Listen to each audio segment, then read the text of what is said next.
my name is Philip Schenck, and I'm the interim town manager in Bloomfield, Connecticut.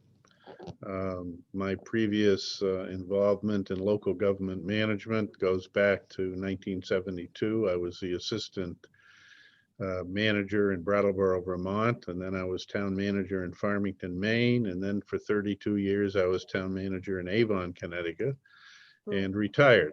And I'm an adjunct instructor at the University of New Haven in their MPA, Masters in Public Administration program.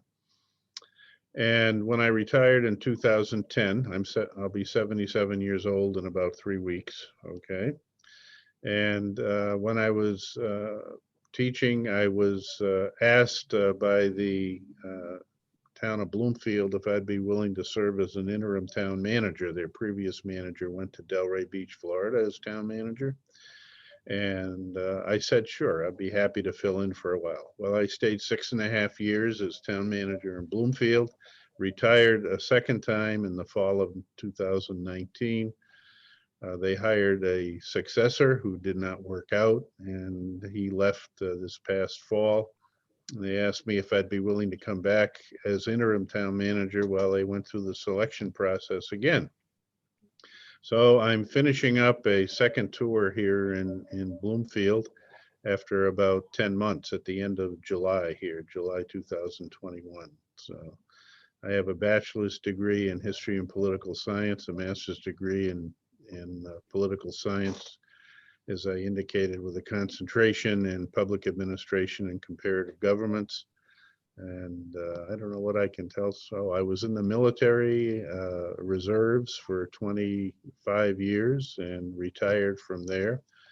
I was stationed in Germany, and I was called up for active service during the Gulf War in Saudi Arabia, Bahrain, and Kuwait, the theater of operations there. And I retired in, I think, 1993 from the military. So I've got a military background as well as a local government background. All right. Thank you. Thank you for telling us a little bit about you and your background. So what kinds of responsibilities does a town manager have? Like, what do you do? What are your responsibilities? A town manager and is generally the chief executive officer of the municipality. In most smaller communities, the legislative body is the town council, or in New England, it could be the Board of Selectmen, or there are a variety of names that can be used, but they're the locally elected body. In Bloomfield, there are 9 members. They serve for 2-year terms. They're lay people. They don't get paid anything. They do it because they're interested in their community. And they hire a town manager to run the administrative aspects. The council sets the policy. The legislative body determines programs, the depth of the programs, the breadth of the programs that they want to administer within a community. And they also provide the resources, include basically money, okay, revenues to fund the expenditures for the programs that they want to administer. Now, a lot of programs are mandated by the next level up, the federal. We have a federal system, so the next level up is the state. In some places like Canada, it's called the province, okay? In Germany, it's called the Land, L-A-N-D, but they're states essentially. So most countries, or a lot of countries, operate on a federal system where they have the federal government, which is the national government. Then they have sub-governments, which are, as I said, states, provinces, or so forth. And then within those states or provinces, there's localities, communities, towns, cities, counties, okay? And so in Connecticut, there are 169 municipalities, okay? There are no counties. Connecticut abolished counties in 1961. And so, but if you go outside of the 6 New England states, the counties are a very major part of local government. And they very often are responsible for education, libraries, sanitary districts, other things. And so many counties have county commissioners, or their legislative body is elected, and then they hire a county executive. And at the municipal level, the council is an incorporated municipality. Bloomfield was incorporated in 1835. Okay, it is part of the state of Connecticut. And as I indicated earlier, we have a 9-member legislative body, the town council. Now, in the New England states, the Board of Education is part of the municipal operation. So the majority of our budget is spent on our educational system in Bloomfield, like it is in the other 169 municipalities in Connecticut. In the smaller municipalities, they often combine to form a regional school district of some kind. So on the municipal side, at the municipal level, you have the police department, your public safety, which is usually police, fire, emergency medical services, and so forth. You usually have public works, which can include roads, highways, water, sewer. It can include a variety of infrastructure-related types of services that they provide. Also, generally, solid waste disposal is another aspect covered under public works. Very often, engineering is included as a staff support section for municipalities. That could either be under, if it's a rapidly developing community, it could be included in the planning department, where you're reviewing subdivision regulations and so forth, and reviewing subdivision plans, the roads and streets and drains and so forth of a subdivision. In a mature community, and Bloomfield is kind of halfway in between, you have our engineering department is still located in the planning department, but sometimes they're switched over to the public works department, because as a community matures, okay, it has to spend more time on rehabilitation, maintenance, and fixing infrastructure that was put in place probably decades ago. Rather than doing a lot of new construction. So you have to look at where a community is in its life cycle, okay? And if you go to a third ring suburb or something, it may be in a different position in its life cycle than, say, a first term subdivision or municipality. So the chief executive officer, and it's called the town manager. In some communities, it's called the chief administrative officer. It can have other different names. Is generally the person who oversees all of these types of operations. We have 177 full-time employees in Bloomfield and a large number of part-time employees, primarily in leisure services, primarily recreation and parks in some cases. Other departments that we have, the library, and we have a director of library services. We have a whole social services program that deals with those that are struggling or less fortunate than others in the community. It's a safety net. We have a social services department. So there are a variety of things. And then you have the staff supporting departments, like a human resource department that manages all of the recruitment of people as they leave. It manages all of the health benefit programs. It manages a variety of internal administrative functions. Other functions along those lines are the town attorney, okay, who takes care of legal issues that the town runs into, reviewing of contracts and legal cases that are filed against the community. Most communities the size of Bloomfield, which has a population of about 21,000, you may have 10 to 15 lawsuits going at any one time against the community. A large number of those are very often related to planning issues, land use issues, and so forth. So I think that gives you generally an overview of what the town manager does in terms of you're really managing a community. I found it very attractive from my career perspective, is because you're hands-on and you can have a real impact on a community, how it functions, operates, and how it takes care of its residents. Okay. It is more of a microcosm. It can be myopic in terms of looking at your 26 square miles and your 21,000 people, uh, Mhm. rather than looking at the state of Connecticut or looking at the global issues or so forth.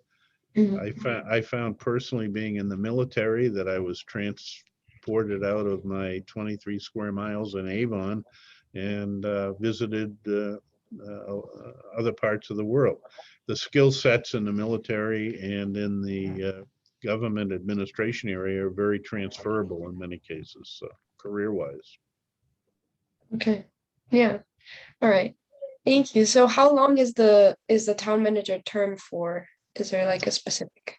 Yeah, most towns have an employment agreement with the town manager or city manager. In larger communities, it may be a city manager. Right. Um, but it varies, but generally it's 3 to 5 years. And Okay. then it's reviewed and either extended or maybe the manager leaves. The average tenure across the United States of town and city managers is about 7 to 8 years. Some stay a long time, like I did in Avon, Connecticut for 32 years. Right. Others may move quickly. And there are a variety of reasons why that happens. So. Okay. So how would your position differ from let's say like a mayor, from like the mayor? Okay, most countries have a constitution. Right. In the United States, each state has a constitution. And in most municipalities, they don't call it a constitution, but it's called a charter.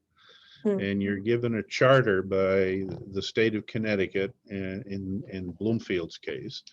And that charter governs the way you operate. Okay, it sets out roles for what the mayor does, what the council does, what the town manager does, what department heads responsible for doing, and so forth. It lays out procedures and processes and so forth. For instance, on how do you adopt an ordinance? Mm. Okay, that requires any number of things, okay? Traffic ordinances on stop signs or speed bumps, or we got a new issue coming up with the legalization of cannabis, okay? How do we adopt an ordinance governing, uh, you know, retail operations selling cannabis, okay? So we have a charter in Bloomfield, and that charter is adopted by referendum by the whole community. It's put on a ballot and it's adopted. And that governs the form of government and who does what. In our particular case, the mayor is the ceremonial head of the government. The charter says that the mayor will be elected by the other members of the town council. Okay, so after the election this coming November, all nine, it governs the number of members on the council. It says Bloomfield will have a 9-member council. And so we're going to be electing 9 council members. Some of them more than likely will be veterans, have been around for a long time. Okay. Mm. Others may be brand new, never served on the town council before. But that council in Bloomfield selects the mayor. They vote. Somebody makes a nomination. I vote that Sehan becomes the mayor of Bloomfield. And you do it just like anything else. Somebody seconds the motion, and then all in favor, please say aye. Anybody Okay. opposed, abstentions, and then that person becomes the mayor. And they sit generally in the center of the council when we're not meeting virtually. Since Okay. COVID, we've all been meeting virtually, okay? We're going to be changing back to a hybrid system probably in another month, where you'll have both virtual and in-person types of meetings. And then the mayor conducts the meeting. Okay, in Okay. our case, her name is Suzette DeBeathan Brown. Okay, she is on her second term as mayor. Okay, she came from Jamaica originally, became a U.S. citizen. She's very active in town. She's very active in her church, and her job is as the business manager for the West Hartford Bloomfield Health District. and that's where she earns her income, and that's where her profession is. And she serves the town of Bloomfield as a volunteer. So she goes to a variety of public functions. We have a new restaurant in town and they want a ribbon cutting to get publicity. So she goes and she cuts the ribbon. Okay. Yeah. I haven't seen her kiss any babies yet, but I'm sure that there's some there that she has somewhere. So Right. she leads the discussions at our council meetings. In Bloomfield, we hold council meetings twice a month, Right. the second and fourth Mondays of the month. We have council meetings. We prepare our office, the town manager's office, prepares those agendas. They're reviewed by the mayor and the deputy mayor to make sure that they're okay, that that's what they want on the agenda or don't want or whatnot. Usually a lot of the items on the agenda for the council meetings where the mayor presides are forwarded from subcommittees. Our council has 6 standing subcommittees. Okay, one on finance. I can go through them. One on land use and economic development, one on our golf course, one on committees. The town of Bloomfield has approximately 30 committees, boards, commissions, that all have people that are appointed and so forth. So we have them. We have a bunch, some of those committees are advisory. For instance, we have an Economic Development Commission. We have a Conservation, Energy, and Environment Commission. And I can go on with it. We have a Community Awareness Task Force. So, each one of these is composed of citizens appointed usually by the mayor. So she has appointment powers to boards and commissions and so forth. The council has a set of procedures that they adopt as to how they will conduct their meetings. Okay, and so that's something that is occasionally reviewed and amended, but not very frequently. And so the mayor really governs from a position of political power rather than administrative power. Okay, so she's, out in the community, building coalitions, recommending things that we change. She has her ear to the ground in the community in terms of what the community is looking for. And of course, that varies. Yeah. Okay. All right. Bloomfield's an interesting community, because our population is very diverse. It's about 55, this is 2010 census data because we don't have the new data yet from the 2020 data.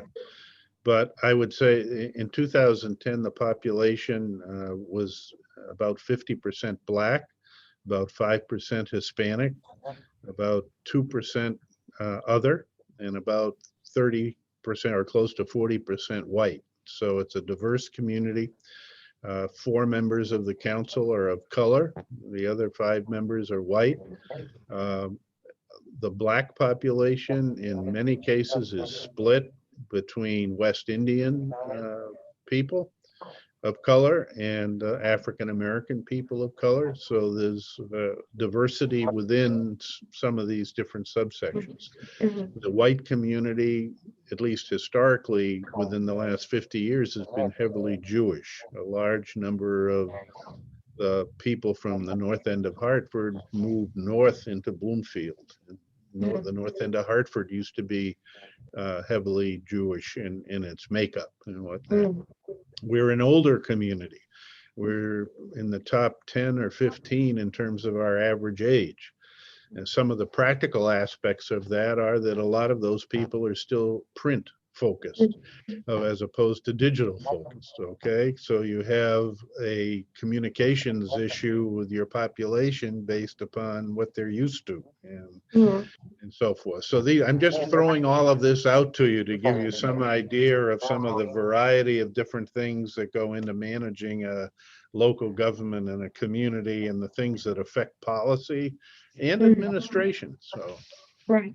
Yeah, this is all very useful. We want to teach people how local government works, as this is a lot of, important information that people normally just don't look into or just don't feel like they have access to. So This is all very important.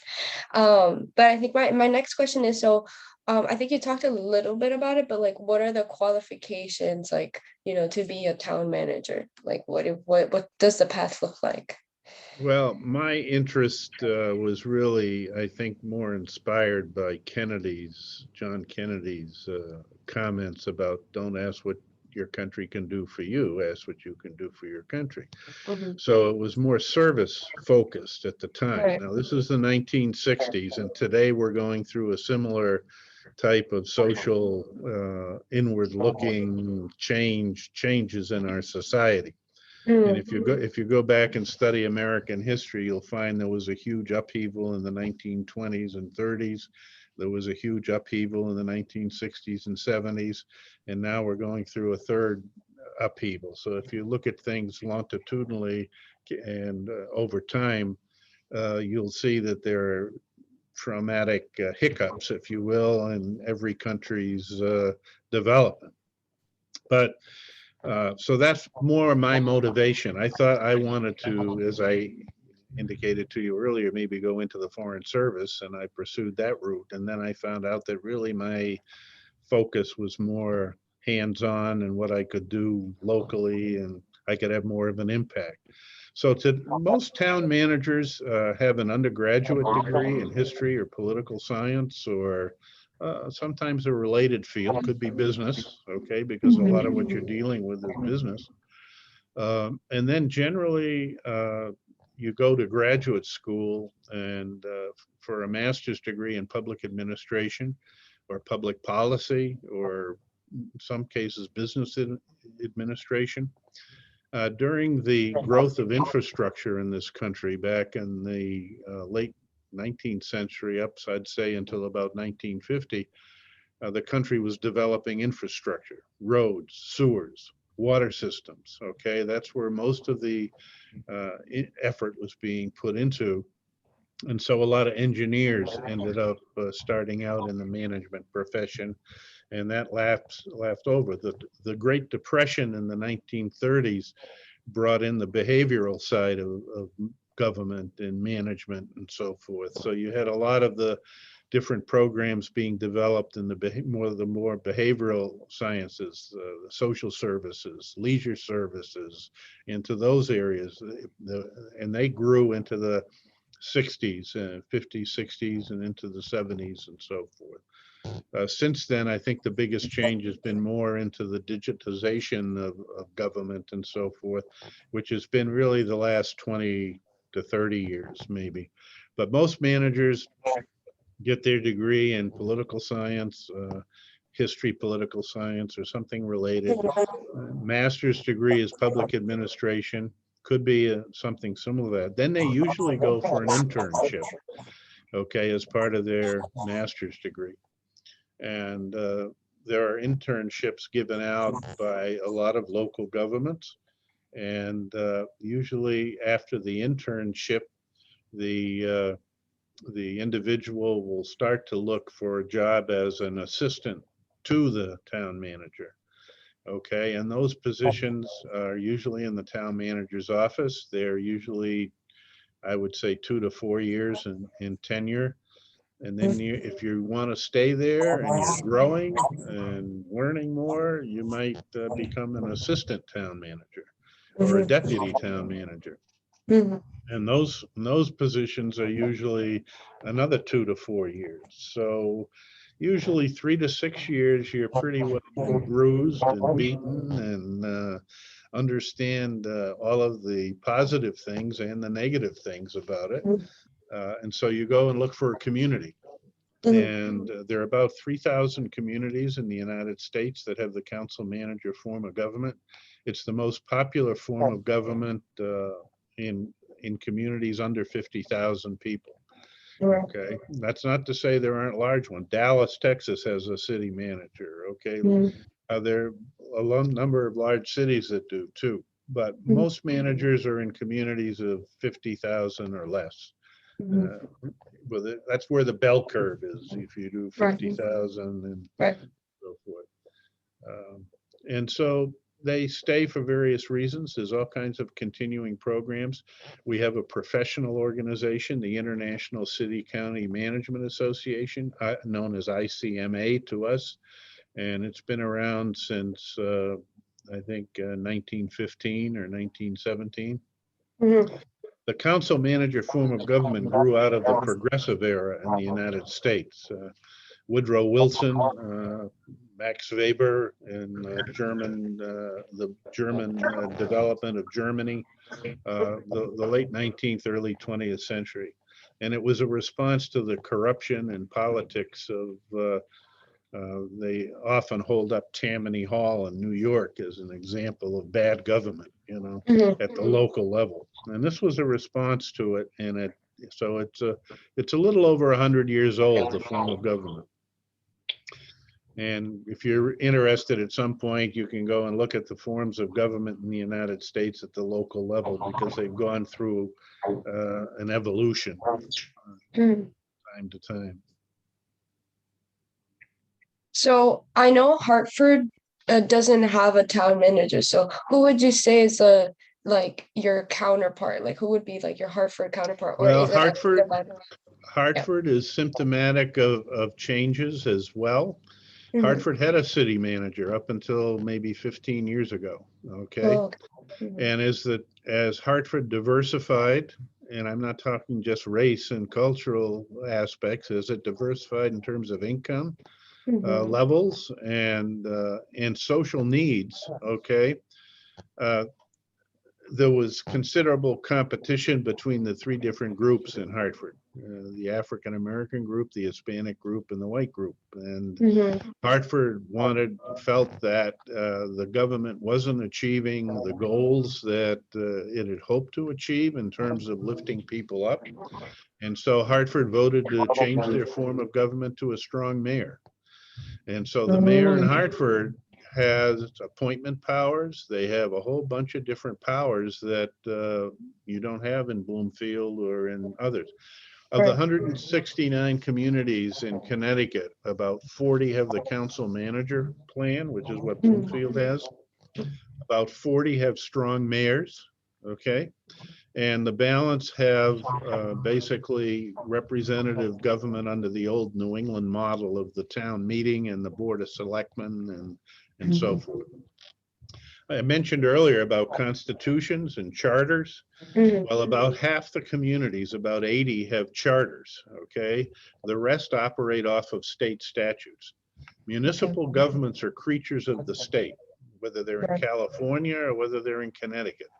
The state Mhm. of Connecticut governs uh, what functions a municipality has to carry out and sets boundaries on how they're to operate and whatnot. Mhm. So in Hartford, you have a chief operating officer, okay, who's appointed basically, I believe, by the mayor and council, Mhm. okay, and they're the most similar to a town manager.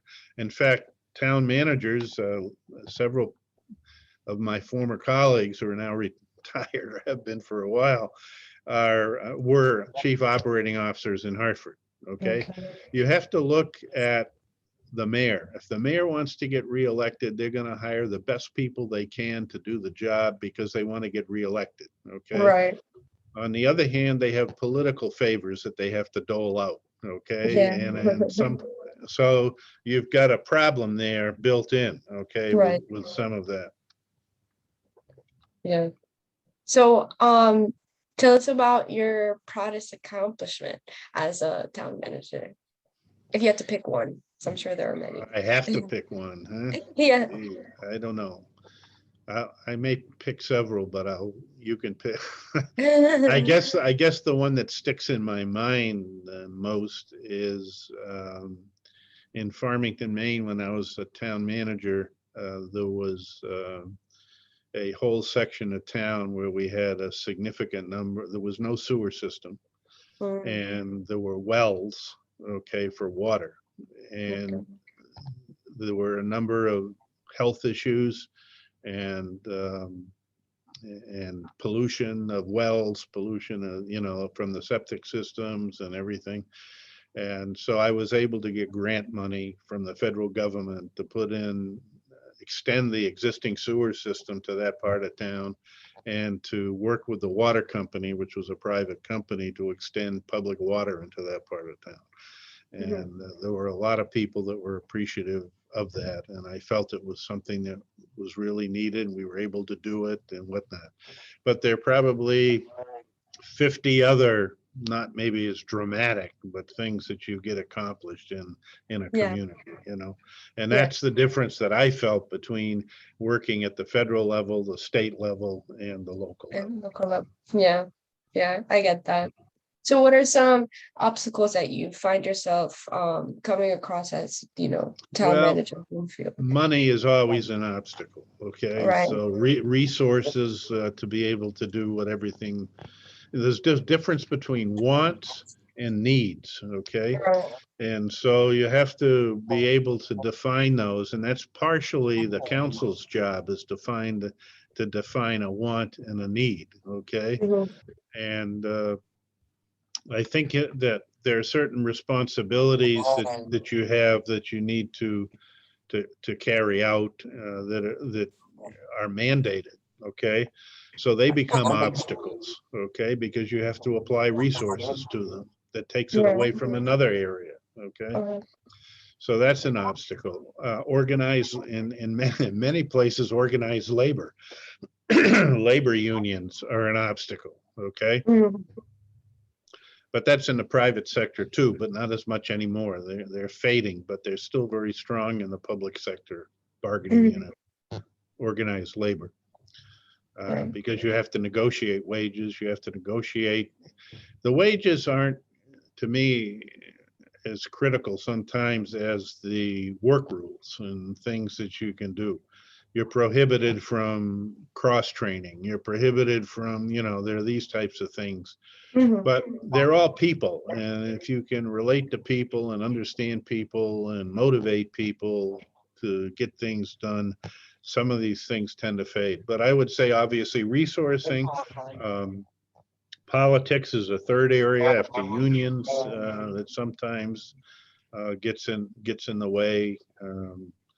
Egos, everything that goes along with Right. trying to get something done. So. Yeah. So is there anything else that you would like people to know, maybe that we haven't talked about yet, like just about the job, or just in general for the people of Bloomfield or Connecticut, if you just want to share anything else? Well, I think I've covered a lot of ground here, and I Yeah. think you obviously see I could go on for a long time. And so I will draw to a close Okay. and say that our educational institutions are the best place to learn, and our libraries, and the internet are the best place to learn more. Yes. Well, thank you so much for speaking to me today.